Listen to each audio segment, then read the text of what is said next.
not a bad shot if you make it. Shout out to that nigga Dame. Welcome back to another episode of the Play for Keys podcast, the only podcast where we do something different every single day. Welcome to the show. I'm your host, Greg. That's my host, Jax. I didn't mess it up this go round. God. Hey, this is the podcast for casuals. If you are a casual, this is the place for you. Very true. Very true. Before we get started, shout out to the Redacted show. I was on last week, the last episode, or I don't know when this will come out, and the next episode will come out. But I was on the episode, and we talked about Invincible and a whole bunch of other stuff. So I should go check that out. Y'all should go. Yes, y'all should go check that out. And on top of that, I need to finish up watching season 3 as well. Because I'm like, there was boxing in that hoe. There was boxing in that hoe. And it's crazy because I didn't see. I'm gonna be honest. I did not see anybody talk about Invincible like on my Twitter timeline for like a couple months. Literally yesterday, that hoe was spam. They was spamming the fuck out of it. It was the finale, and that's everybody like, oh, this, that, and then everybody want to like criticize like the animation of it and this, that, and but I'm like, nigga, I just want to see people box. As long as they fight, that's all I care about. As long as people box, that's all I care about. I think Data mentioned that when y'all was on the pod. He was talking about the animation too. And there was a random nigga was like, yeah, this is my first time seeing somebody hair move in the fight. I'm like, oh, I didn't know y'all. Y'all care about all that too much. I would never noticed. I was not gonna notice that. The man, put their hands up. Exactly. Also, shout out to the Sports Factory podcast. We had a collab. I don't even know. It's not even an episode, but we had a collab thing going on with two other creators or something like that. Because every time I open YouTube, y'all just be on that hoe, and I'm like, oh shit. It wasn't a live stream this go around. It was we did an all-time draft with him, 2 other people, and then there was like 3 other creators from another podcast that got like 5,000 subscribers. They're on the come up. They're doing pretty well. I ain't gonna lie. Nigga had the first pick, so you already know how I had to go ahead and kill it. You know what I mean? But it's a snake draft, so that kind of snake draft is like the best position in the snake draft is like in the middle. Yeah, I agree. Like the back middle, like the back half of like the middle. I feel like or low key the end. Like if you want to get the last pick, depending on how many players are there. If you're dealing with like 6 or 7 people, being at the end is fine. But that first pick, I'll tell you my lineup and we'll keep it going. I had to go LeBron off rip. And then I saw people just starting to get like star caliber players. I was like, all right, bet, cool. None of y'all niggas got bigs, so I'm finna rob all y'all niggas of bigs. So I grabbed Hakeem and Tim Duncan at the same time. And then they rolled around it again. And I think they was taking mad shooting guards. I'm like, yo, y'all bugging. Real fast, you saying the shooting guard thing, and then after we'll get into the podcast. But just question just came to my head, like, what do you think is the most talented like position in the NBA, like all time? Would it be shooting guards? Because I mean, they got Mike and D Wade and like Harden. AI, I guess technically is a shooting guard. But you're talking about by position, like you just saying like the best players, like like all time, like because I mean this small 4, got LeBron, who's obviously up there, Larry Bird, KD, but it's hella good points. Scottie Pippen, Kawhi Grant Hill. I mean, or is it just center? Is it just center? Ah man. It's a combination because like power forward has a a I don't case think too. power forward in the conversation because power forward been dead for like years, bro. Power forward died a long time ago. Nah. I mean, like it has its cases, but I mean, it's gonna be old school heavy. But I mean, shit. I mean, out of all of them, I think shooting guard is probably on the weaker side of things. Really? I would think so because I mean I think there's a big drop off after you go. Of course, you have Michael Jordan, you have Kobe, then you have what AI, D Wade, Harden.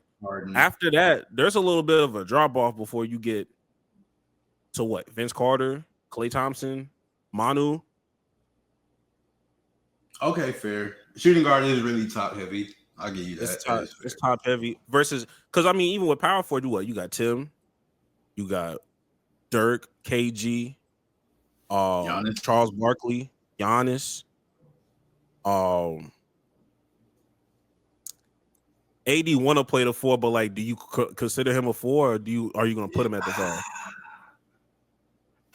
I don't know, because like he's been playing at the 5 so much, but I think he is a 4, but they just keep playing him at the 5. So I guess he like technically is a 5, but I know and he knows and you know everybody knows he's a 4 though. So I don't know. And I think that's why the center is the cheat code, because you have so many bigs that like switch between power forward and center, especially when you start stretching the floor out. And the fact that they got Jokic, I don't know. It might be center, yeah. It might be. It might be center actually. It might be center off of pure dominance. Out of pure dominance, probably center. Yeah, I could see that. I don't know. I don't know, man. Every era has had like every single basketball era has had an incredibly dominant center. Like every single. Very true. Yeah, so yeah, it's probably center. We ain't even mentioned point guard, honestly. I mean, yeah, we haven't, but I mean, Magic, Steph, who else? Isaiah Thomas, Russ, Oscar Robertson, CP3. A couple of white people who stat padded. Shout out to Cozy, Kyrie, Luka. Yeah, Luka. Hella points. I don't know, man. See, that's why I asked the question, because I was like, damn, who is the best? But yeah, I don't know, but we gotta make like a little TikTok or something about that. Yeah, that'd be a good So I think I ended that discussion. But yeah. So I think I ended up with LeBron, Hakeem, Tim Duncan, Ray Allen. These are all people in their prime, though. We don't Ray Allen and we didn't mention him as shooting guards. And I did who was the point guard? John Stockton was there, but I refused to pick him, so I picked Jerry West. I picked Jerry West instead. But looking back at it, I should have picked Russ. But I think I still won compared to what everybody else had. I ain't gonna hold you. CP3. Shout out to them. CP3 was gone in the first round. I was like, fuck. And nigga picked he picked Wilt Chamberlain and then went back and got Chris Paul. I'm like, that's an interesting lineup, but it's not my team either, so I don't care. But damn, I didn't know he was gonna go that. I didn't know he was gonna go that fast. I'm not gonna watch it. But that video should drop probably sometime tomorrow on his platform. So, a lot of collab opportunities. And make sure y'all like, subscribe, do all those things. More content on the way. For sure. Networking. But now we got to get into some stuff that we don't really like. We talked about stuff. We was rambling for a little bit, but now we got to get into the pod for real. But first thing first, let's talk about some stuff that we don't care about that much. Like, it happened, but like, we do not care. Nah. It's starting that list off. Like, shout out to Steph for this, because it's actually sort of cool, because he is now the first active NBA player to become the GM. He's the GM of his college basketball team. That's Davidson. I think it's Davidson College. Davis University? Yeah, I think it's Davidson College. Yeah, Davis. But he's the first active player that's also a GM. And then isn't he also investing in Unrivaled too, that women's basketball league? Did I hear about that? Yeah, he got his hands into a few pots for sure. Yeah, I think that, or it was either Unrivals or whatever that WNBA team that's about to pop up in the Bay Area. The Valkyries. I'm not sure, but yeah, we're not sure because like shout out to Steph, but we don't really care. There's other stuff going on. My fault. We do not care. You see the impact Woj has been on, bro. Woj out here impacting the community. He get a GM job, everybody else want a GM job all of a sudden. It's crazy. I didn't even know colleges had GM. I'm not gonna hold you. Like I did not know that until maybe like last year. I didn't know that was a thing, but it is. Well, I think it's probably more prominent now because of NIL. Very true. You seen James Harden? He's like, I think he said he was gonna double Arizona State. He went to Arizona State. Yeah, he went to Arizona State. And he said he's gonna double their NIL fund. So shit, they need it. It's a very top heavy school right there. Yeah. And then another thing, LSU also said they're gonna do the same thing after they lost out on that one recruit that went to Michigan. So they're like, yeah, we need to double ours too. So everybody, this is becoming like the NFL, but we can get into that. Look, LSU, first of all, we do not care. LSU ain't got no excuse. LSU ain't got no fucking excuse, bro. The amount of fucking athletes over there, yeah, like that's making big money. Bro, nobody should really be beating them out of NIL anything. It's a couple of states that should never. A couple of states that should always like Texas should get UT should get every single recruit they want. LSU should get every recruit they want. Georgia should. USC should. Yes. And Florida, honestly, because like those are like the powerhouse states for football, but they be missing out on recruits sometimes, so it does not make any sense to me. But whatever, makes zero sense. Hell, Houston shouldn't miss out on recruits either, but neither here nor there. We just gotta update. We just gotta update our profile, bro. That's all it is. We just gotta, we gotta update our resume of like supreme athletes. I think we still fawn over Case Keenum. Respect to him. That was so long ago, brother. That was He was good, but like, bro, come on now. It's Case Keenum was before my time. Nigga, like, he was like not early 2000s, but early 2000s is crazy. Late 2000s probably. Yeah, late 2000s, early teens, but still. Yeah. But anyways, next thing we do not care about. We do not care. Shaquille O'Neal is being Shaq again. He was recently on Inside the NBA or actually he was on Inside the NBA and he was on his podcast just being a horrible representative of the NBA. I think on his podcast they asked him about the Pistons and their record, and he was like, "Oh man, the Pistons, they're not doing enough." Then his co-host was like, "I mean, they're actually having a good season." He was like, "No, they're 6 games under 500 and blah blah blah." And then they end up looking up the Pistons record. They actually have a winning record, and Cade is going crazy. And then Shaq was like, "I don't know what's the Pistons, so my fault." And then Inside the NBA, the Pistons came up again, and he was like, "Shout out to what's his name?" He says, "Shout out to Chauncey Billups for being a good coach." And then they're like, "Shaq, he doesn't coach the Pistons." He was like, "My fault. I don't watch the Pistons." And then Zion, he had like a 20-point triple-double, and Shaq was like, "I need more from you, Zion. 20 points isn't good enough." And it's just like, bro, you're just gonna hate, bro. He just wanted to hate. So I mean, Shaq being Shaq, that doesn't need to be a whole nother discussion because we already done talked about everybody hating on the NBA. So it is what it is, man. We're being a dead horse. Like literally. Just because we're talking about it, that doesn't mean it's going to change overnight. Exactly. These things are still going to happen. But this is the time to not harp on the negativity as much as you need to. This is the time to push your favorite creators. This is your time to, talk about the people that you do fuck with. Mm-hmm. And ultimately ratings drive everything. And ultimately they'll be on these platforms. Whoever that white guy, I forgot who that white guy is that's that does the podcast with Shaq, but sometimes I do see him on Inside the NBA. Oh, it's the same dude. Oh, what's his name? I don't know his name, but you know who I'm talking about. Lefko. I think that's his name. Yeah, like he's solid, but it takes other people to be like, I fuck with him. I fuck with him kind of cool, kind of heavy. He does X, Y, and Z, and all of a sudden now he's on Inside the NBA a little bit more regularly than he used to be. So this is the time. You want change? Watch people, whether it be YouTube or whatever. So we're not gonna keep harping on this negativity because they not gonna change. Old people not changing. I'm gonna let y'all know that right now. I just talked to my granny yesterday. They not changing, brother. They're not. But we do not care. Yeah. DeMarcus Lawrence and Micah Parsons are in a Twitter beef apparently because DeMarcus Lawrence, he just got signed with the Seahawks.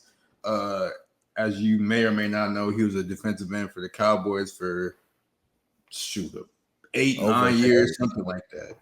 Over a decade, probably. But yeah, he was Cowboys veteran. He was respected and blah, blah, bblah. But Dallas, they didn't offer him a new contract, so he went to the Seahawks. And he was giving an interview over there, and he was like, yeah, I mean, I left sort of because I love Dallas, but I knew I wasn't going to win the Super Bowl there. To which Micah, he replied, he was like, oh, you're a clown and blah, blah, blah.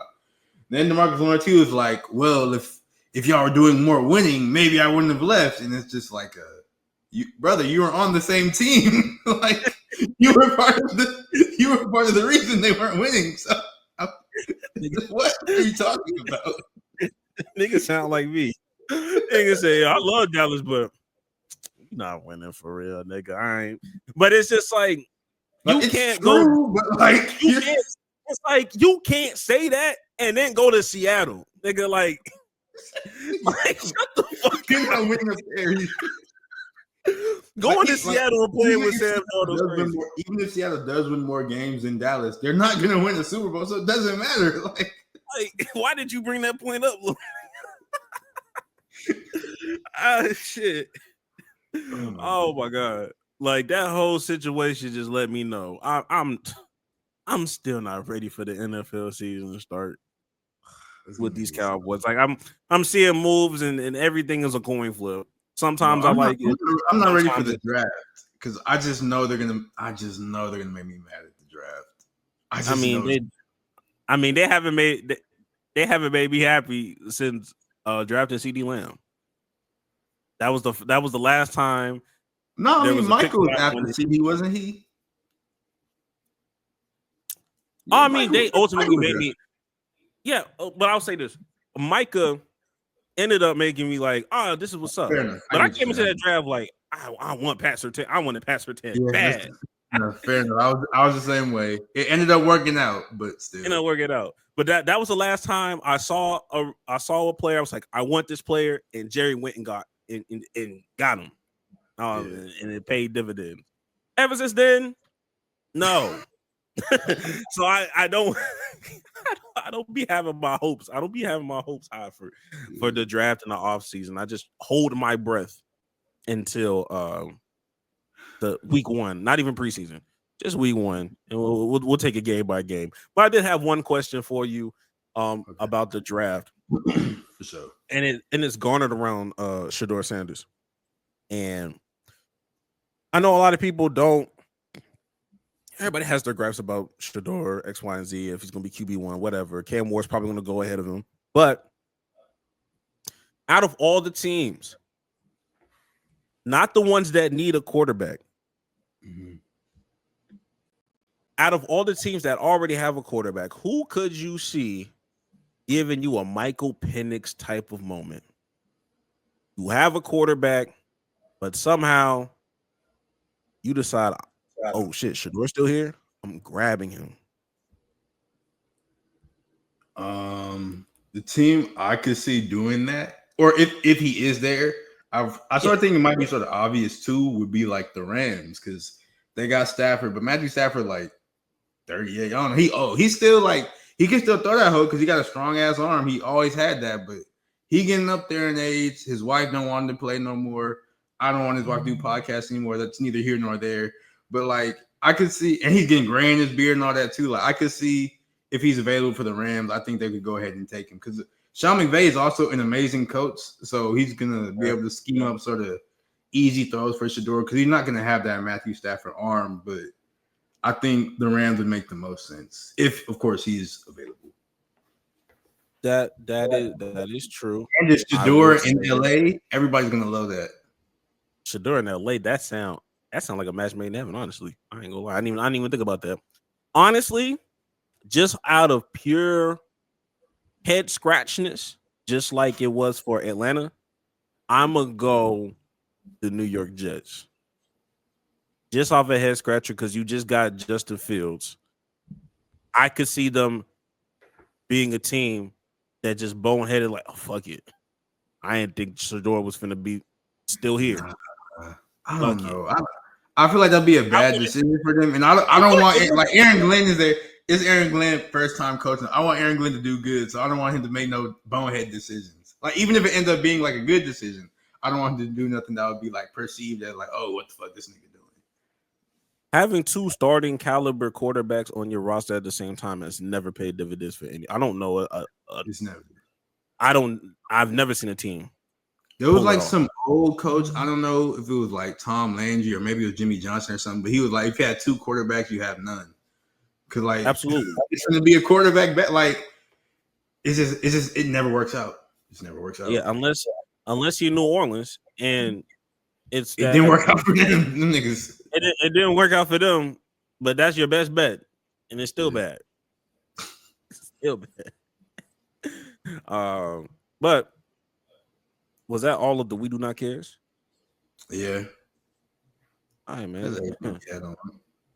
Speaking of the draft, let's get straight into the NFL. Oh, absolute. Oh, my fault. I'm going out of order. Donations. Come on, man. Donations. We got bills to pay. And you got the power to change that. You do have the power to change that before we get started with anything. Shout out to the contributors. And oh my God, I forgot the. All I hear is this that check came me. I love it when you talk to me. My cat's the scene. My cat's the scene. I love it when you talk to me. My cat's the scene. My cat's the scene. This that check. Every time. But now let's now get into the NFL. Since we already talked about the NFL draft a little bit, let's go ahead and dive in. In the first order of businesses, we sort of mentioned it a little bit, but Geno Smith and Sam Darnold. Now, Geno Smith, he was a quarterback for the Seahawks for a couple seasons. He's sort of old, but he also didn't play for like 6 straight years because people just assumed he was trash, but he wasn't trash. He just played for the Jets, so that happens when you play for the Jets. But yeah, he was a quarterback for the Seahawks. They were pretty good for the past few seasons, but they ended up trading him to the Raiders, who happened to need a quarterback. And once they traded Geno Smith, they signed none other than Sam Darnold, who was a quarterback also for the Jets. Then he was for the Vikings. He was horrible for the Jets. He was good. He was good. Decent to good. No, he was good for the Vikings. He was good for the Vikings. They got to the playoffs. They was cooking. But like deep down, we know Sam Darnold's not that good. So with this, where do you want to start? Do you want to start from the Geno side of things or the Sam Darnold side of things? Let's go Geno because I have more to say about Sam Darnold. So let's get Geno out the way. But like with the Raiders, like I said, they have been needing a quarterback for forever because they was rolling out Gardner Minshew, who was more famous for a mustache and a mullet than anything, and Aiden O'Connell, who nobody knows what Aiden O'Connell even looks like. So there's that, and we just know that they weren't viable NFL caliber starters, and the team reflected that because they continued to be trash, and it looked like there was nothing that was. It looked like there was no way up for them. Like some people thought they'd maybe take Shedeur in the draft because I think they have the 7th overall pick or something like that. They have a pick in the top 10, so people thought they would take Shedeur.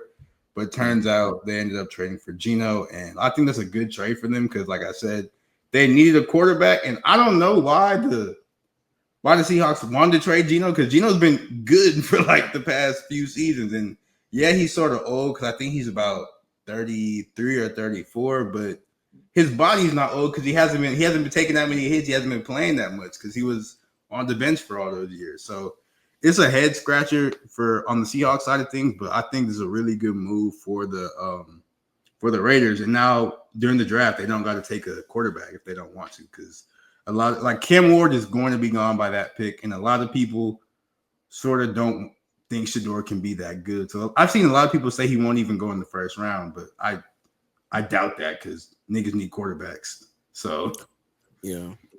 And surprisingly, I'm not gonna lie, the Raiders is another team that I could still see like doing an Atlanta Hawks, like oh my god, not the Hawks, please. An Atlanta Falcons type of ordeal and draft Shedeur. And if I'm being honest, although he does have a big personality, depending, like, you know what I mean? Like, I think they got Geno Smith. Hey, look, at bare minimum, regardless of what happens, we got somebody. We got a competent quarterback. We don't have a Daniel Jones. We're gonna come in here with a starting caliber quarterback. But I can still see them grabbing Shedeur and having Geno kind of like, you know, sit behind Geno. Geno's not a bad quarterback. Yeah. You know, go through the things. He don't have to, you know, Shedeur don't have to be no day one starter. He can still be a part of the facility. It's still Vegas. They still have they got weapons. I like the rookie tight end. What's it, Bowser? Brock Bowers.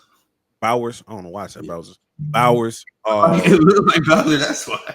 And he played like Bowser too. He called him off. He cold as hell. I keep forgetting Jacoby Myers is still there for whatever, you know, for whatever that's worth. I just don't know what else they need. I mean, it's the Raiders. They're gonna need a lot of, you know, they're far removed from contention. They need some pieces. I just don't know what's like the most important need for them right now because I haven't been following them. I don't know if defense is something that they need, offensive line. I feel like they're one of those teams like just best player available. That's exactly what they need because they sort of need help everywhere because the Raiders haven't been good in like, I don't even know the Raiders haven't been good since like Derek Carr was their quarterback, and Derek Carr wasn't even good for real. And Derek Carr also hasn't been there in like years, actually. Yeah, he ain't been there in a minute. So it's been a few years. And in the last few years of his Raiders years were not good either. So yeah, Derek Carr really only had one good year. 2015 was probably the best year. Yeah, because people were like, "Oh, he could be MVP," because he was cold, and then he broke his leg, and he was never the same.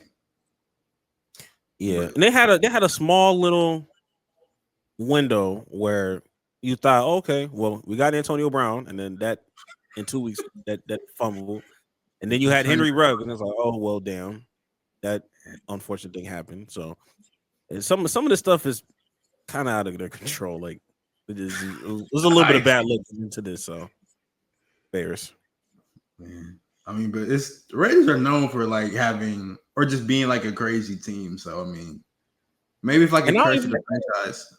And who is their coach now? Because they fired old dude. Pete Carroll's their coach now.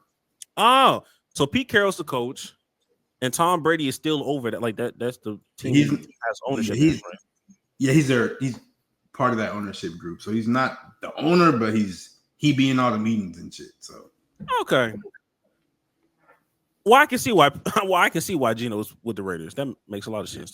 That's a Pete Carroll guy. That makes sense. Okay.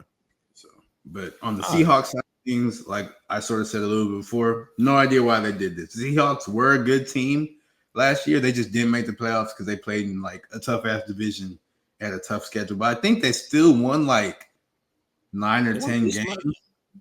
So they were still pretty good. And like I said, Geno wasn't the reason for their struggles because they struggled because they didn't have an O-line. Like that's it. But they said, you know what, we don't even want Geno no more. And you bring in Sam Darnold, and they signed him. I think he's getting like 110 million or something like that. He getting a fairly big contract, but it's just like Geno Smith is better than Sam Darnold. I don't see what the reason was for it, but it feels like they want to go into a rebuild of the franchise right now when they didn't need to. It felt very unnecessary. I just felt like they were trying to get everybody like all the last little stragglers of the Pete Carroll era. I just think they tried to just get them up out of there once DK wanted the trade request. But they weren't bad. That's just, I don't get like they weren't bad. Hey man, if you ain't learned from the Dallas Mavericks, just because you're not bad, that don't mean that's gonna stop anything. I'm not gonna hold you. And I'm not saying that Geno is bad because he's a good quarterback. At the same time, I don't think there's gonna be a crazy drop off between Geno Smith and Sam Darnold. I'll give Sam Darnold at least that little grace because I can't fathom Sam Darnold winning 12 games in the NFC, and then he just drops off to 4 games. I don't see it. The Vikings had a good ass team. They had Justin Jefferson at receivers. They had a crazy receiving core. They had nice running backs. They had a good line. Like the Seahawks don't have a line, so okay, that's fine. But they still have some pieces that he can work with. They just got Cooper Kupp. They just got Cooper Kupp. They just get Cooper Kupp. They got Jackson. You still got Jackson Nigba. Kenneth Walker is a decent back. I'm not saying he's the greatest running back, but he's a serviceable running back. I'm just saying there might be a drop off here or there, whatever. But this is going to show me what Sam Darnold's really made of. I'm not going to lie to you, because if he's still able to do what he's doing, not even if he wins 9 or 10 games, all that's really going to tell me is that the Jets are a fucking curse, because you have Helen New York Jets quarterbacks thriving as soon as they fucking leave your organization. Yeah, you got Geno, you got Sam Darnold. Who's the other nigga that was there? I don't know. No other good quarterback has been there. I mean, Zach Wilson, but he's not. He's a backup somewhere, so he's probably still. We don't know. We don't know. Like we won't know about Zach Wilson until probably like 2 or 3 years later. Once he gets another opportunity, they're gonna be like, "Oh shit, he was cold too." Once he gets that stench off, and once he can like takes a shower and gets that New York Jets off of him. Because everybody needs an incubation. Geno Smith had like 4 or 5 years. Sam Darnold had a few years where he was looking kind of crazy with the Panthers. And so, he was a backup for the Niners for a little bit. Yeah. So like I'm saying, like I'm gonna give him the New York Jets grace. That's it. Now, if he folds, he folds. I'll give him that. I hate the Jets enough to be like, you know what? I'm gonna give you some grace. Fair enough. It's 1 year. But since we sort of already alluded to it, we can go ahead and talk about DK Metcalf going to the Steelers now.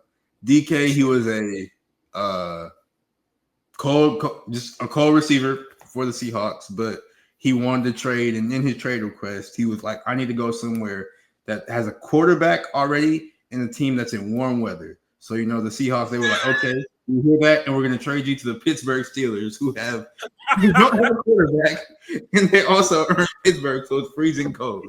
So I guess that's what they were like, you know what, this is what you get for requesting a trade. But I think that's a good move I think it's a bad move for the Seahawks because DK is a great receiver, but it's a good move for the Steelers once they get a quarterback, because they still don't have one. So I guess, but now DK is on the same team as George Pickens, who's another receiver, and one thing they both have in common is they both like to fight DBs and be general. I hate calling people crash outs because I just hate that word because it's way overused, but like that's low key what they are. So we'll see how that locker room works out. I think they're gonna be the best of pals. Honestly, I think they're gonna be locked in for real. I can honestly see that. They'll for sure fight. They're getting to fights together. I think that's what it is. I think people have been like, "Oh, they're gonna clash." I'm like, no, I think they're gonna be enablers of each other. I'm not gonna lie to you. I think they're gonna support their bad habits together, which, from a coaching standpoint, that can be a little mind-boggling. But last pod, I mentioned, I was like, the Steelers could be a choice. The only reason why I didn't just like stand firm on it is the fact that their quarterback situation felt like way more important than another receiver at the time. I was like, oh, I mean, like maybe they want to go into a quarterback direction first. Like, why would DK want to go there? And then, you know what I mean? So he had no say in it. He tried to have a say in it, and it was like, no, you're going wherever we tell you. So All this really tells me is I would hate to see a person like Aaron Rodgers there, because that's gonna make my head hurt. It's really gonna make my head hurt, and I would really feel bad for Mike Tomlin because we keep talking about the praises of Mike Tomlin all the time.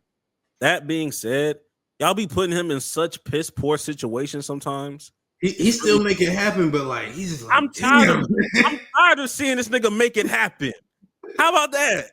I'm tired of him just trying to find a way. Why can't he just have a good little situation?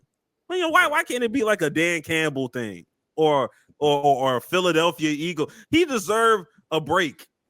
He deserves a team with some. He deserves a team with like normal players, because he had Big Ben and Antonio Brown and Le'Veon Bell, and that offense was crazy.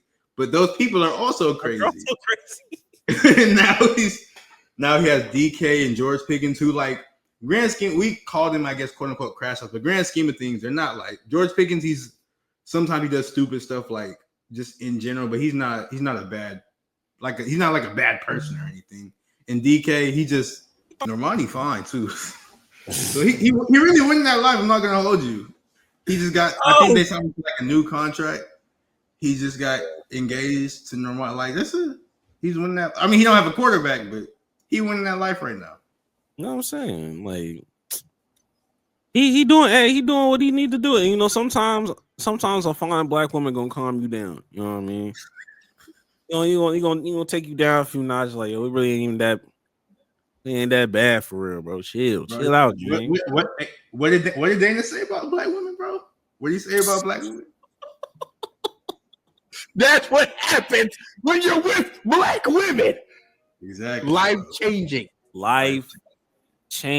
Change your life, nigga. When the last time you seen that nigga get into a fight? You don't remember? I don't remember that shit. Every time they bring up DK Metcalf, they always bring up Darius Slay and what happened with them. I think that shit happened 2 seasons ago. I think this nigga won a full season without putting real hands on niggas. Even if it didn't, there wasn't even no real fight. It was just they pushed each other. Ooh. Aggressively, I'm mad at it, but a push nonetheless. Fair enough. Hey, man. But shout out to them. I am curious to see who the Steelers get at quarterback. Low key, like people been talking about Shedeur and saying he might fall in the draft. If I don't know where the Steelers pick, I think sort of probably around like 20-ish range. But if Shedeur is there, or if he's like close to there, they might can trade up or something and get him and have him quarterback right there. So looking at the draft order right now, that'll put them at 21. Pick 21. Okay. So yeah, honestly, if we're being honest, if Shedeur don't get past, if he's not a top 10 pick, if he's not a top 7 pick, that's a real possibility. Okay, because right after the Jets, you have the Carolina Panthers. They not moving off. Yeah. The New Orleans Saints, maybe, but you just redid your deal. The Chicago Bears, no. 49ers, no. Cowboys, no. Dolphins, no. Colts, no. Falcons, no. Cardinals, no. Bengals, no. Seahawks, maybe, but you just grabbed fucking Sam Darnold. You just got Sam Darnold. Buccaneers, no. Broncos, no. Pittsburgh, right there. If he's not a top 7 pick, that's a real possibility right there, getting him to the Steelers. That's true. And if it's not the Steelers, then maybe the 26th pick with the Los Angeles Rams, maybe. If Shedeur is the Rams, I think they'd probably be stupid not to pick him, because just go ahead and get you like Matthew Stafford like 38. Just go ahead and get you a future quarterback. You ain't got to move nowhere. So you could just stay. You could just stay in pat for sure. Like honestly, because like I said, all these teams pretty much are, going forward with their quarterback at least for this year. So, yeah. We'll see. But moving on to more news, Devontae Adams, he went to the Rams. I remember last podcast I heard that him and Aaron Rodgers were a package deal, but praise God, they are not.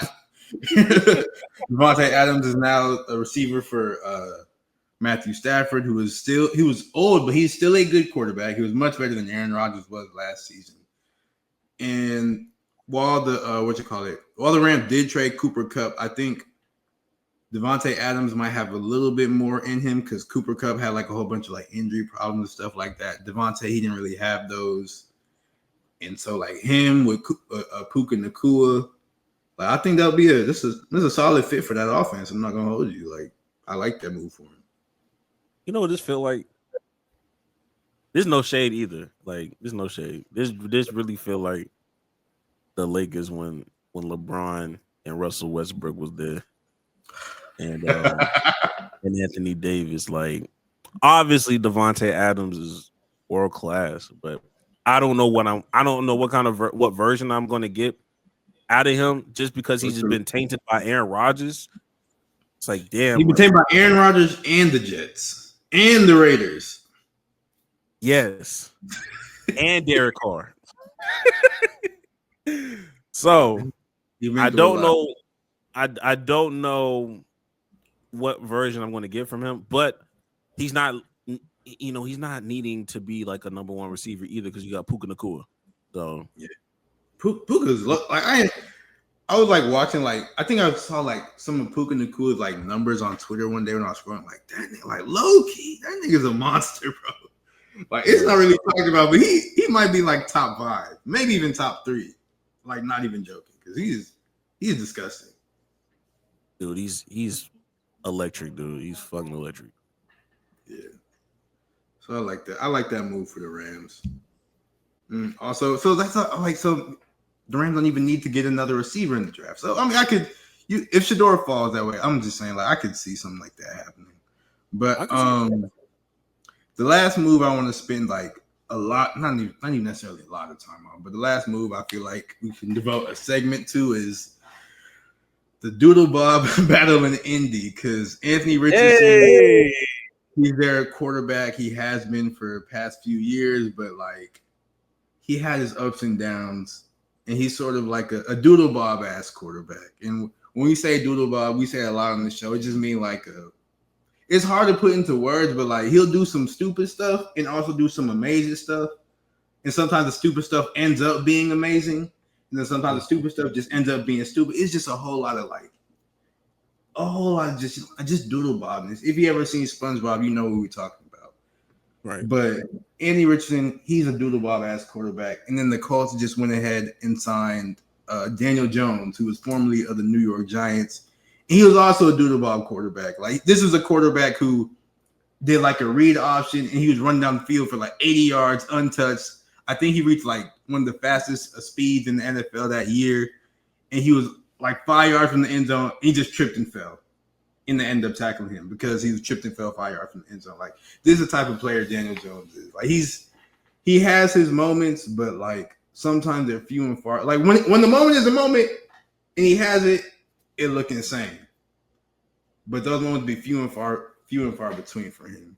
And initially when I heard this, I was like, this is a terrible move because they need a real quarterback. But then it got me thinking like, this is actually a perfect move because it's like if Anthony Richardson can't beat out Daniel Jones, that just means it's a wrap for him as like a quarterback prospect for real. It's a wrap for both of them, to be honest, because we already know Daniel Jones is not really good for real. So if he can't beat Daniel Jones, then unfortunately, he might just be a bust as a draft pick.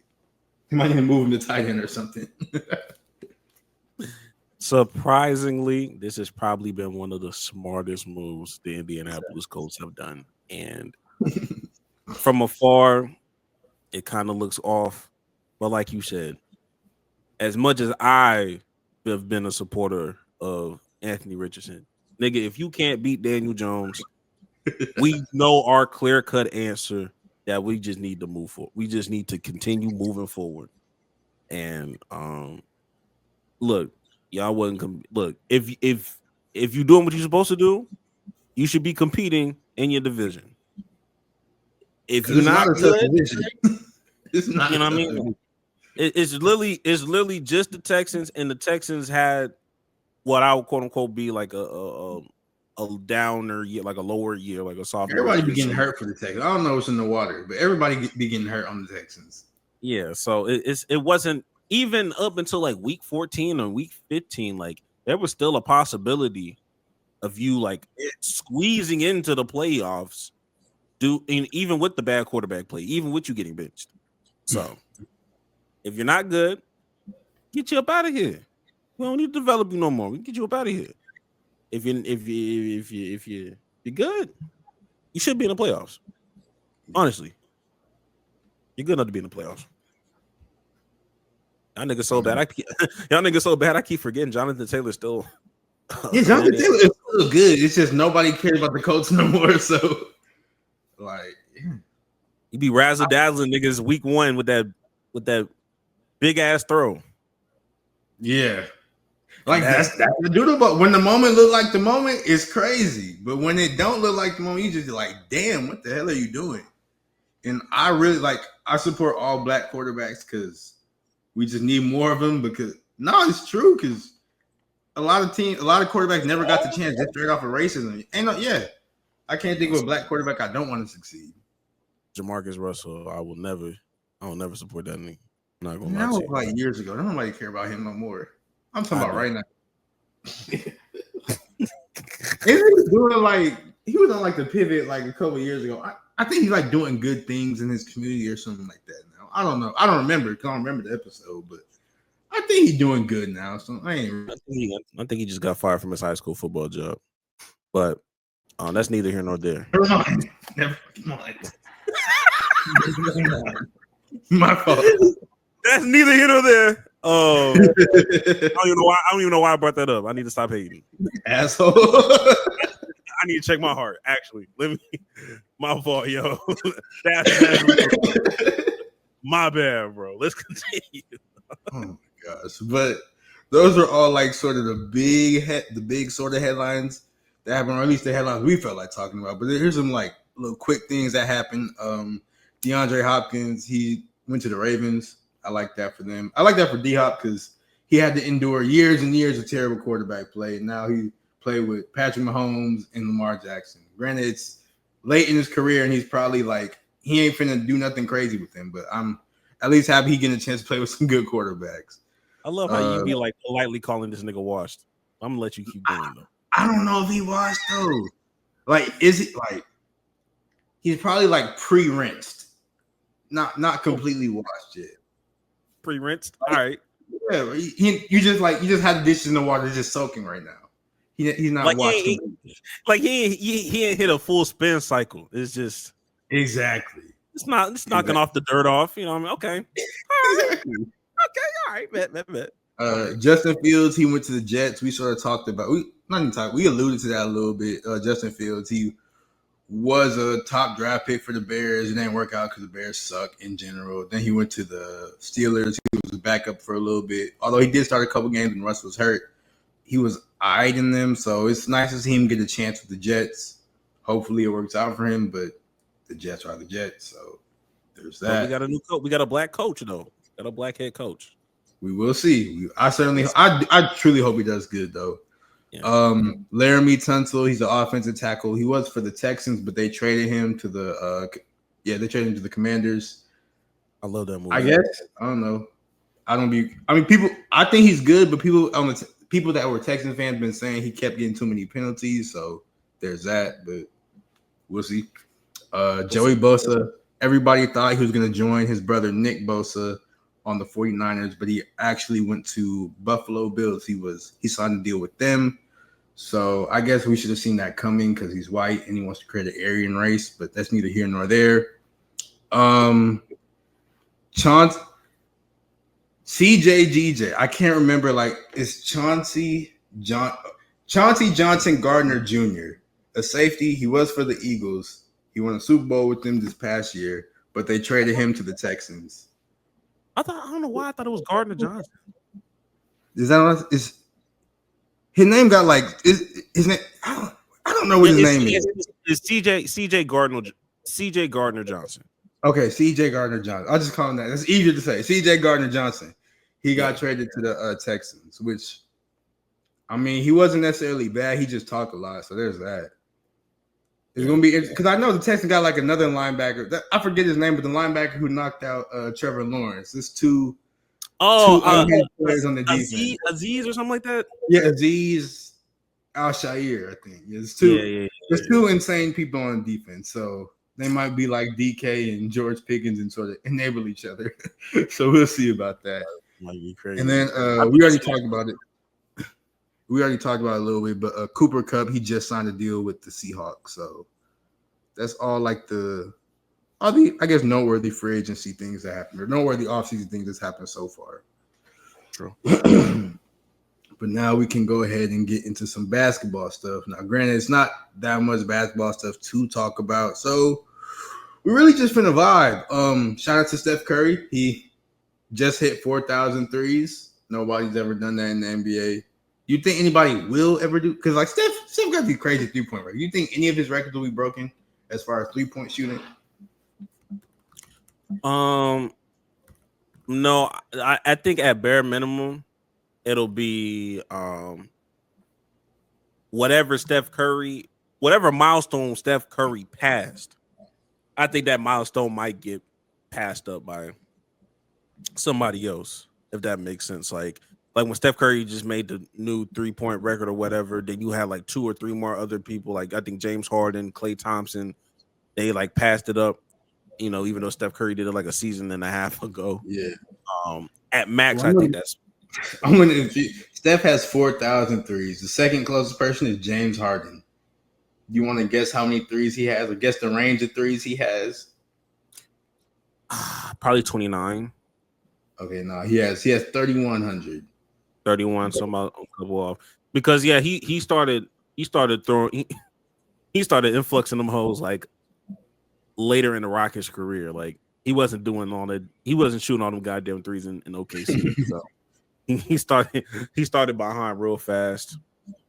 I don't see it. It would have to be somebody. I don't even know who's third on that list.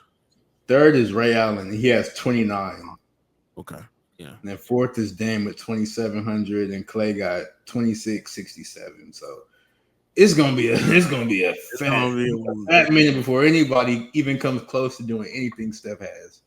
Yeah. I don't even think. Yeah, I don't think no one's gonna come close. This might be like LeBron with the scoring, because LeBron got 50,000 points, Steph got 4,000 threes. Those numbers might be untouchable, to be completely honest. Yeah, you would just literally have to be. You will have to come into the league as a Steph variant with a green light off rip, because Steph didn't even have the green light off rip. He had a couple years where it was like, okay. Steph was hurt for a lot of years too. Like the fact he has this many threes and Steph missed he's missed multiple seasons, or he's had seasons worth of injuries in his career. Like that's just impressive, bro. Like 4,000 is crazy. Making 4,000 is crazy. 4,000 makes it's crazy. It is. Yeah. Wow. That's wild. Shout out to him, man. I'm look at his. That's crazy. I'm trying to look at his attempts too, because he has 9,000 or 9,400 attempts, and then next closest is Harden. He got 8,600. He said 9,400 attempts. 43%. Yeah, he's shooting 42.4%. That's insane. Steph is different. That's all you can say when you come to Steph. He's just different. It's a couple players who's just different, bro. Like you can't even do nothing about that. He's just different. Yeah, Steffi just throwing shit up too. He be throwing some shit up. I'm like, whoa, brother, this is crazy. Like, shoot, man. But that's all we sort of have for basketball. But anyways, we do sort of want to, I guess, go back and revisit an old video that we did, some old takes we had, and we sort of want to talk about teams that. And this is one of our very first TikTok video things that we ever did. And we talked about teams who we think should blow it up. And on that list, we had 3 teams, and those teams were the Detroit Pistons, the Cleveland Cavaliers, and the New Orleans Pelicans. And I mean, we were wrong for 2 of those teams. One of the teams was right, like the Pelicans. Should they have blown it up? Yes. But Pistons and Cavs, we were completely unfamiliar with their game.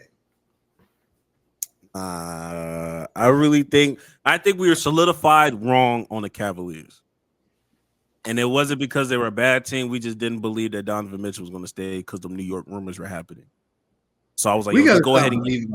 I think everybody got to stop, not just us, but everybody got to stop believing these. Oh, they want to go and play for New York because Madison's good. We got to stop believing the rumors, bro. Niggas do not care.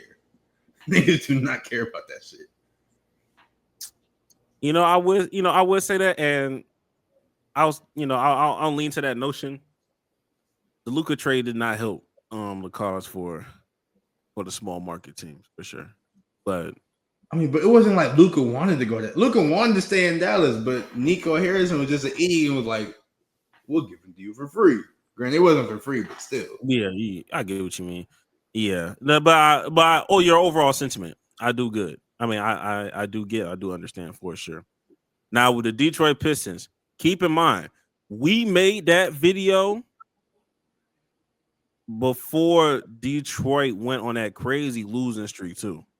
So when that losing streak happened, I'm like, oh shit, this is crazy.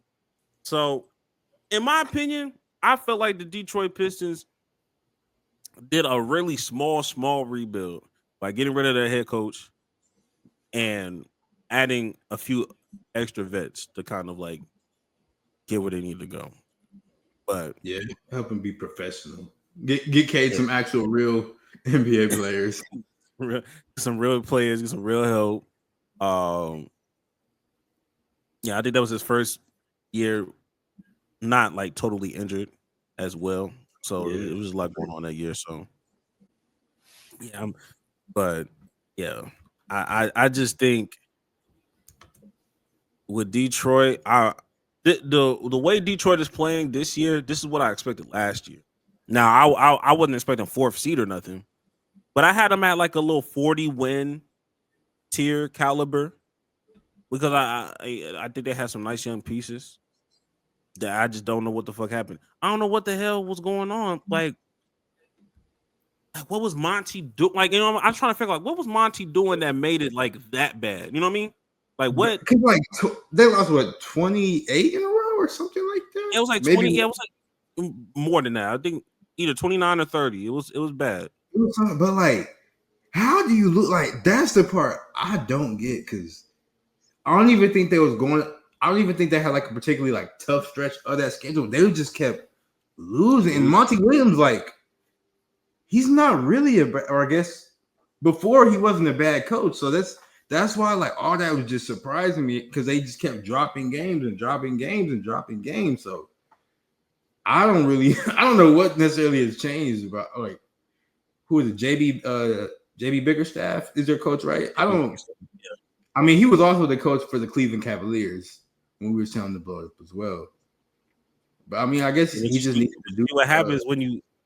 It's just I just feel like maybe I'll say this. Like I think we had this conversation about certain coaches. Like certain coaches are made for certain things. Like certain coaches thrive really well in a rebuild, or some coaches are really good at taking the team just to that next level, like a Steve Kerr, like to championship contention. Even though people kind of question his coaching ability sometimes too with the lineups that he has, but.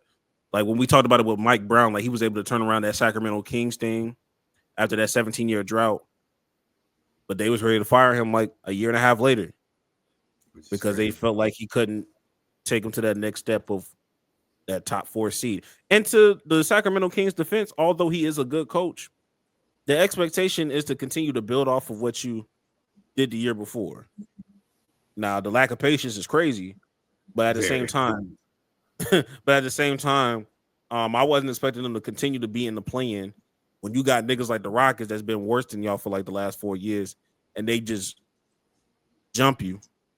You know what I mean? I don't know. I don't know what goes all into it, but those are things I kind of look at. Like maybe JB Bickerstaff is somebody that can kind of help you establish a culture and kind of set the tone, and maybe Monty is somebody that can. You got everything together. Everybody knows what they need to do. I'm just here to get you to the finals. I'm here to, get you, geared up into deep playoff runs. Maybe that's what it is. Maybe it's a fit thing. Who knows? I just remember there was like reports that Cavs, they told Monty when they was like, we don't like. I think there was mad. They was like, Monty make us practice too much or something crazy like that. I remember that. Monty makes us practice too much. No, I miss JB Bickerstaff. JB. Okay. Oh, JB. Okay. Yeah. Okay. I misspoke, but yeah, I was like, nigga, come on, bro. Like, I'm about to say, I was like, Detroit telling niggas they practice too much is crazy. Like, what do y'all niggas? Exactly. So, but yeah, it was tension. Wasn't it like tension with him and Donovan Mitchell or some shit like that? Or maybe that was what the rumor said. I don't know. I mean, shoot, maybe. But I don't be keeping up with Cleveland that well, so I don't know all the ins and outs of it. Because, like, respectfully, it's Cleveland, bro. Like, I'm sorry, it's Cleveland. I'm sorry, but we were talking about Cade a little bit, and that made me sort of think of like, who are some players that you sort of seen this season that's been players who have been, I guess, like a pleasant surprise for you, or players that you're like, oh, you finally stepped into what you ain't or what you've been sort of built to. Because I think Cade is for sure one of them because he's playing like I don't want to call him a superstar just yet because it's like early, but like he's on that trajectory, you know. He's a star for sure. Like he has star qualities. He can close out a game. The ball needs to be in his hand at the end of the quarter. So yeah, I'll give it to him. Before I mention anybody in Houston, I'm gonna go ahead and say Evan Mobley surprised the fuck out of me this year. Definitely a pleasant surprise there. Just the Cleveland Cavaliers in general, but also, if you haven't been keeping up with the Cleveland Cavaliers, there's a nigga there named Ty Jerome. I've been hearing about watching that too many nigga's story. That nigga's story right there. He was on that championship team for Virginia. Back in March Madness, back in I think 2019.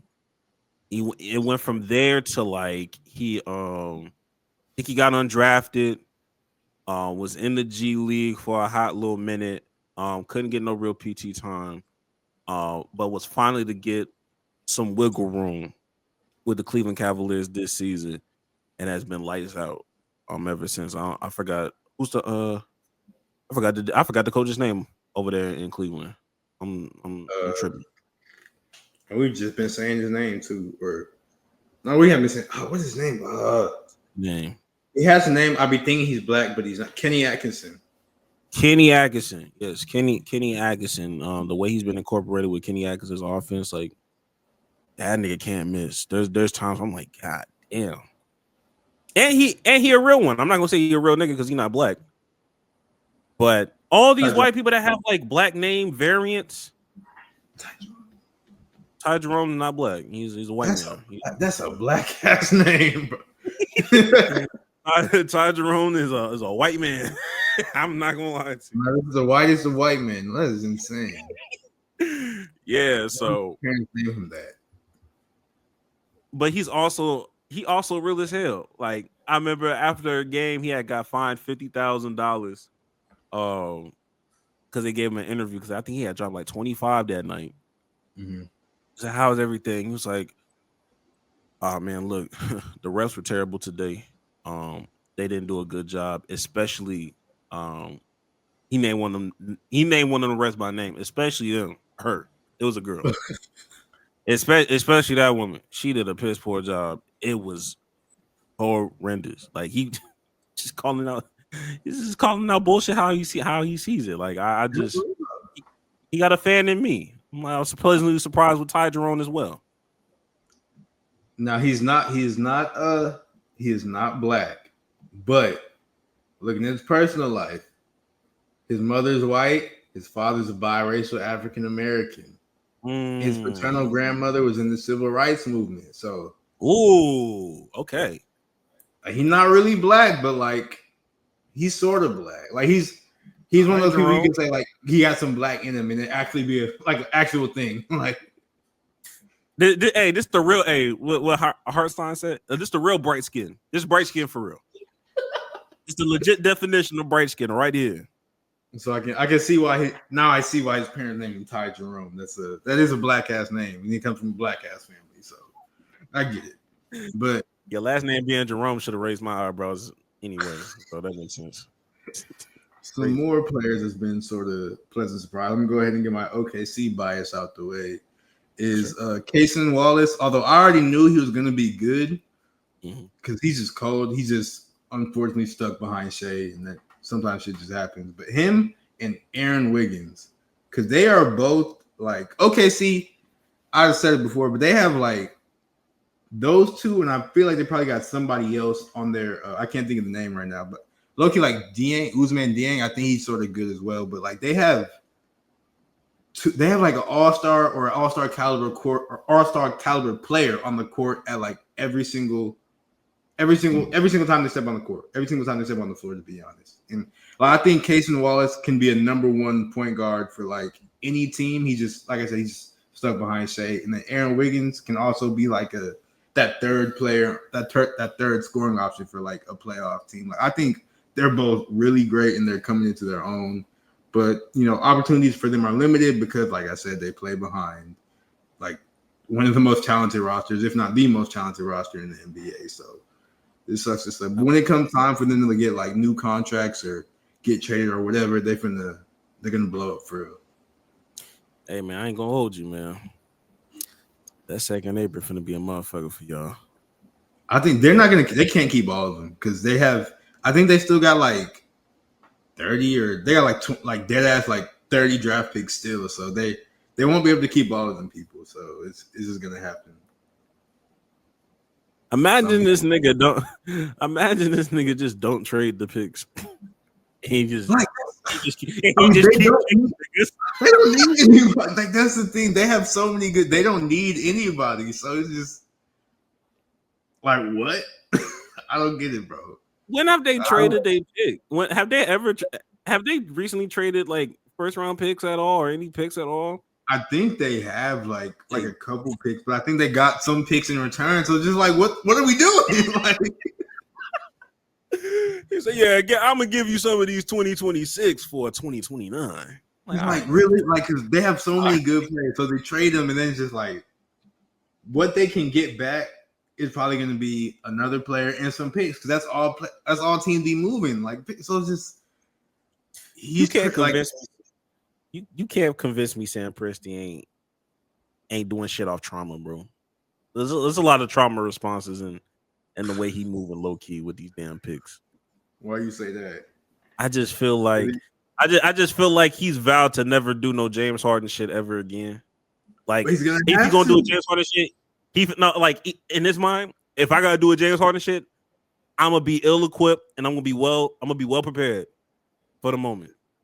That shit not gonna phase me. They're gonna do some James Harden and then draft another James. Like that's what they keep doing because I think they still have OKC still has a draft pick from this year who didn't even play.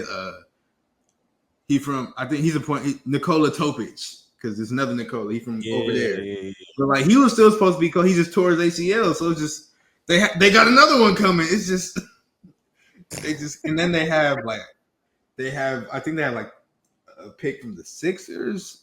I think in this upcoming draft is going to be a high pick. So they just have like an unending supply of lottery picks. And it's just, Sam Presti had no idea the plan was going to go this good. He had no idea the plan was going to go this good at all.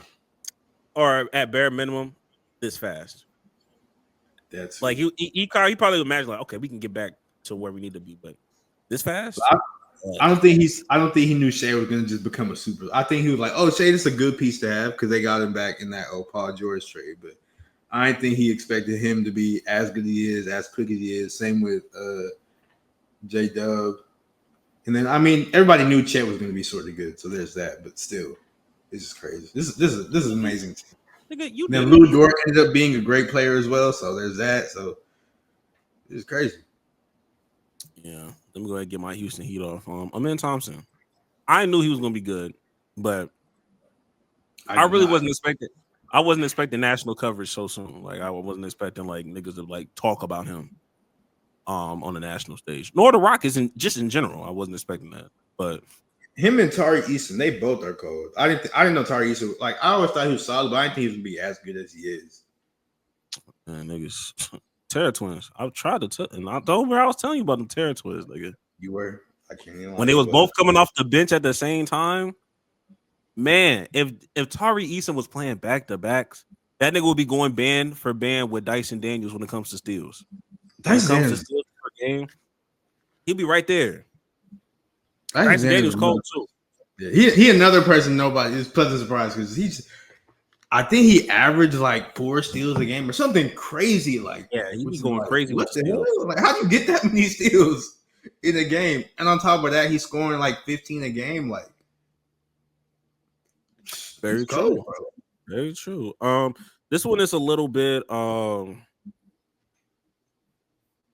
don't know. Maybe it's low hanging fruit because there's still more to come. But Zion, not necessarily for his game, but the fact that he's been his lightest, like he's reached his lightest weight since Duke. He sort of looked like it. I'm not gonna hold you. Yeah, he's at I think 264, which is still a tank. Let's not get it twisted. Like that's the lightest. But like that's the lightest he's been since Duke. Because I think at Duke he was like in the 260 realm, and the fact that he was able to lock in and go back there. Now, the goal is to try your best to not get injured, because the problem is you'll get injured and your injuries deal in your lower extremities, so you can't work out. You can't work out the way you need to. You can't. No matter how healthy you eat, you the type of body build that any kind of calorie. If you're not a calorie deficient, you're gonna balloon. You're gonna balloon. So just try to stay healthy. This season is a wash, but man, this is one of the rare moments where I wish the Pelicans had Cooper Flag, man. You think they'll get like if he was the Pelicans? And real quick before we get to hot takes and everything, but if you was the Pelicans, would you try to get off Zion in the off season?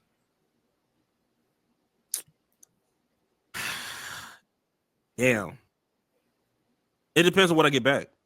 Like, I can't get back bullshit. You know what I mean? It has to be like, oh, like I'm getting like a number 1 pick back. You know what I mean? Even though that may be like overzealous to ask for back. I need something where I'm like, okay, well, I'm guaranteed to try to work to go get Cooper Flag, and then we try to rebuild from here. But I'm a fan of Trey Murphy, which is another dude that Trey Murphy's good. Trey Murphy's really good, fucking good. And he's had flashes last year where I'm like, damn, first of all, I didn't know you was dunking like that. Yeah, listen, that nigga's cold. It's like this nigga jumping kind of high, nigga. He didn't even dunk. He said his first dunk was because I watched the 520 podcast. His first dunk wasn't until his senior year. Was he just hit like a crazy growth spurt or something? Yeah, I think he hit a little growth spurt. Which is why his 3-ball is so good, because like he was just a shooting nigga. Like, he wasn't out here dunking like that. Then the nigga got hops for real. I'm like, oh shit. Nigga, that's another nigga. I'm like, hey. You know, he kind went to Rice his first year. He said what? He went to Rice his first year of college. I had no clue. Where's that nigga from? He from North Carolina. Okay, that makes sense. Rice is crazy. Wow, Rice? Exactly. Hoopers be everywhere, nigga. Oh my god. Oh, he went to Rice for his first 2 years. My fault. He spent 3 years. Oh my god. How many years has nigga been in college? 3. Okay. Dude. Where did he? What was his last spot? Virginia. Okay. Wow. Yeah. I would have never thought, because like I ain't gonna lie, injuries has really been the problem for the Pelicans. Not talent. Yeah. They got good pieces. They got Trey Murphy. I've always been a fan of Herb Jones. They got rid of Brandon Ingram. I forgot who they got back out of that, but they still have what's that boy's name? Jordan Hawkins, which is another good piece. I think Jordan Hawkins. He's a good. So you have some good. They can space the floor really well, and you got Zion. They just got to be healthy and get some of these old niggas out the way.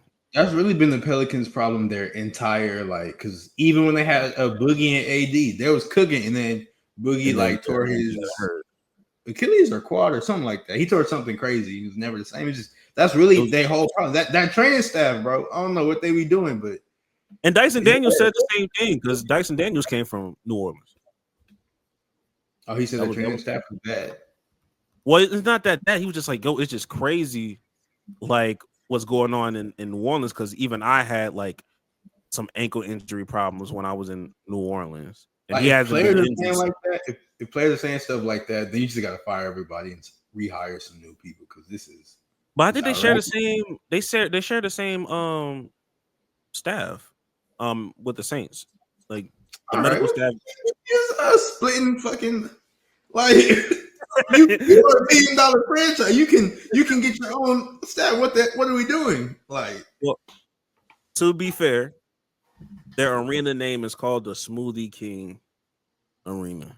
they're just taking money from me. They're coming off pretty cheap. I'm not gonna hold you. Like they just seem like a franchise that's just not trying to pay it forward for real. I guess. So I really guess, man. That's crazy. That is crazy. Whatever. But New Orleans deserves better, bro. But yeah. But anyways, I think, Greg, it might be time for us to get into some hot takes. For sure. Oh, I forgot to tell you. I forgot to ask my surprise question. Based off of the things, because you had those Kevin Durant rumors that happened with the Phoenix Suns, and you have all of these things. I think it's a good time to look back at. Well, it's not even looking back, but kind of looking forward about the starting five, season 2, that's going to come out at the end of the season. It's looking back and asking the question: did they pick the right players? Because at the time, we asked ourselves, okay, like, were these the right players? I think we even debated if last season should have been this season based off of the moves that happened in the beginning of the season with Anthony Edwards and all that stuff. Yeah. So the 5 players ended up being SGA, Kevin Durant, James Harden, Jaylen Brown, and I'm missing one more person. Halliburton. I'm looking at it right now. Tyrese Halliburton. My question to you, based off how this season is shaping out, 1, will it be a good season? And 2, did they make the right selection? This is a perfect for every single, because you got Kevin Durant's having an amazing year like he always does, but it's a hectic year for him, so that's gonna be good. Jaylen Brown coming off a championship, still trying to get his, like, he got respect, but he don't, like, he has respect, but he don't got respect, if you know what I'm saying. Like, he's still trying to get that. Coming off the finals MVP. Yeah, but niggas still sort of like act like he not him for real. True. Got SGA, who should be the MVP, might win the MVP. We don't know just yet. James Harden is having a resurgence. Like, he's another pleasant surprise. Really good, bro. James Harden is a legend, but he's cooking in ways we didn't think he was. I think he dropped like 50 a couple games ago. Just 36. I don't know, or 50 points. And then Tyrese Halliburton, he hasn't really, like, this is a good for, like, it hasn't been a good season for him, but that's why I think it'll make good television, because it's like, oh, he was just in the Olympics, he was doing this, that, and the third, but now he's coming and he's struggling. So I think that's a good, and he's sort of picked it up a little bit, but it's still not what he was last season. So I think these are like chef's kiss, like perfect season. Yeah, man. I think they got it right for everyone. For everyone, they got it right, and I just can't wait. Know it's gonna end up like this. Absolutely, I had no clue, and not that I was shitting on it to begin with. I was just like, okay, like, I just felt like, damn, like, so much drama would have been had with season 1 going into season 2 with the Jimmy Butler saga and the Anthony Edwards stuff going on, and LeBron and all that stuff. Sabonis losing his head coach and De'Aaron Fox, like, that would have been crazy too. But like I said, I'm not mad at this either. I can't wait for it. This is how you market the game. You get personal with some of these niggas. Yeah. But yeah, with that being said, I think now it is officially time to go into the hot takes of the week.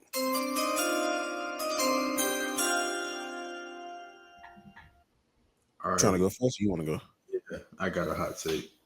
I bet. This hot take is coming off of the recent albums that's been dropping, like the Playboy Cardi album that dropped. I ain't finished listening to it, so I'm not finna pass no judgment on it. But my whole thing is, my hot take is, stop doing these 30-song albums, these 24. So like, stop all that, bro. It's too much music. Like, respectfully, it's too much songs. Like, I don't even like half of y'all that much to be listening to 30 straight songs from you. Like, it's a lot, bro. I can't even lie. Like, I think a perfect album is like in that 12 to 16 song range. That's perfect. You can say everything you say in 12 to 16 songs. Because these people be making these 24 song albums, these 30 song albums, these 36 song albums, these whatever. And like, not all of them, like most of them or half of them don't even be that good. So having the album 12 songs, having the album 14 songs, 15 songs, that's perfect. We don't need these super duper long albums from you. Like, just a nice little 12 to 16 song album is absolutely positively perfect. And you can it's easy replay value too, because damn, the 12 song over, I guess I could go run that whole back. So like, that's my hot take. We don't need no 20. If an album is longer than, if an album is 20 songs or longer, is way too long. This nigga said Chris Brown must be stopped. Ouch, nigga. Didn't you have like one album that was like 80 songs? Like, it was like 40 songs. I remember that. I was still in college. I think I was still in school. I remember Gucci, he dropped the album with like his label, but that whole was like dead ass 100 songs. Hey, they're the type, I think here the thing that be pissing me off. They'll have a 30 song album and then have the audacity to drop a deluxe. Like no. Like, my nigga, you need to stop. You need to stop it right now, nigga. You know damn well you was not supposed to do that, bro. Hell no. I can't even do it, bro. This 12 to 16 is absolutely perfect. We don't need no more than that. I promise you that. And 16 kind of pushing it. Nigga like me, 8 to 12. 8 to 12 for me. Some of y'all only need 8. Some of y'all only need 8. Also true. Some of y'all need y'all are good enough to do more than an EP, but y'all not good enough to give me a full album just yet. Y'all need to hit me like a little 8 to 12 little. You know, I don't even know what to call something that's in between an album and an EP. Some of y'all need that. Yeah, I'm looking at that Gucci album right now. So Icy Boys, the finale. It has 80 songs. It's 3 hours and 51 minutes. Nigga, that's a car ride from Houston to Dallas, my nigga. I'm never pressing play. Like, I'll never hear any of these songs. Because now you're just disrespecting me. This nigga disrespecting the game. Boy, what? Nah, that should have been. Two albums had 35 songs, bro. I'm not listening. Then he dropped the album in 2019, had 42 songs. Like, I'm not listening to this shit, bro. It's too many songs, bro. My hot take, for the most part, is going to be a derivative of what I was talking about anyway, and that is simply, we are going to fuck around and lose real talent in search of a bad bitch. What? We are going to continue to lose talent while in search of trying to find a bad bitch.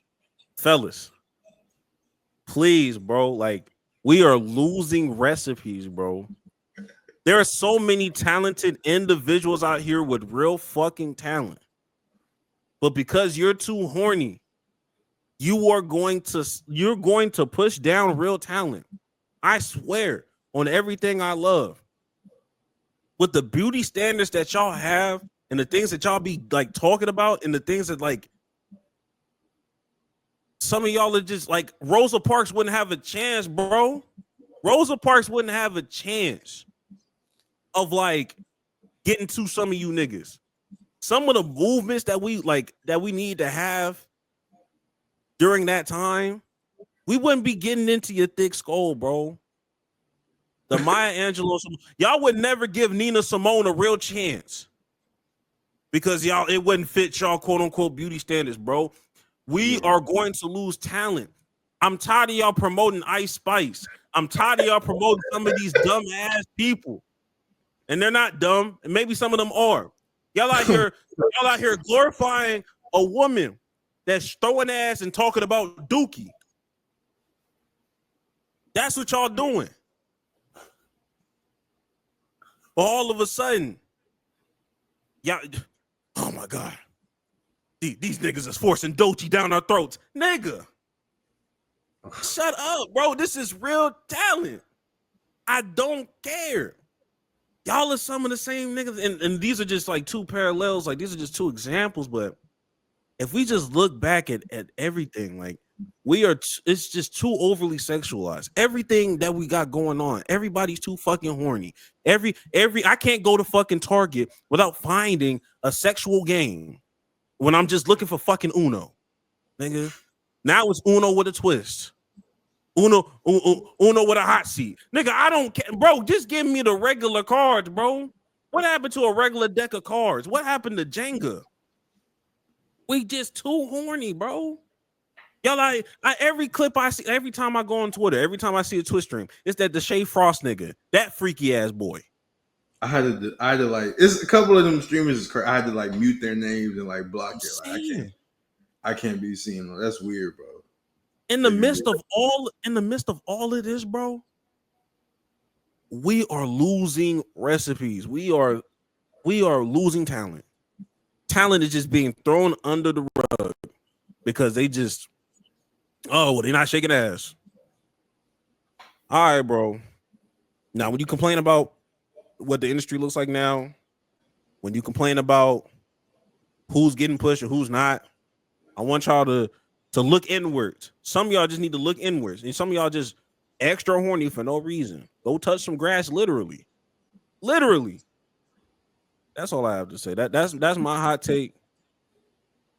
Y'all will fuck around, and we will be a talentless society in search of bad bitches.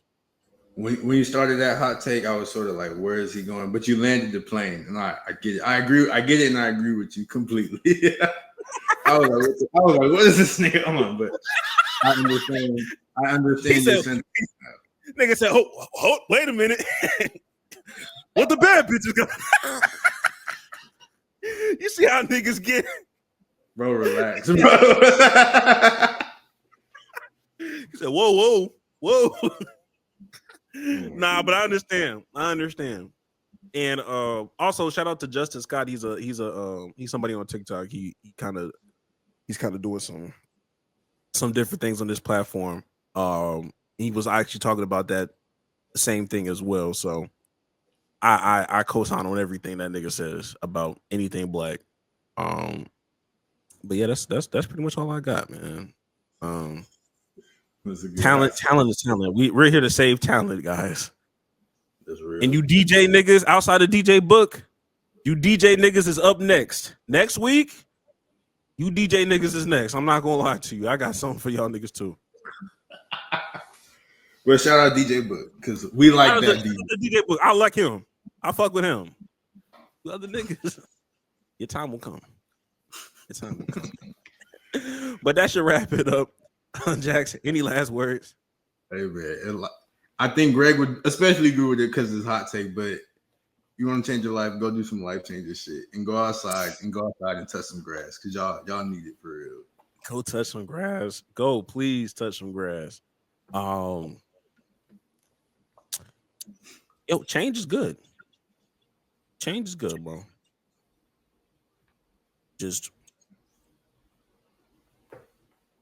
go do it, man. I'm trying my best not to use the Nike thing, but bro, just go.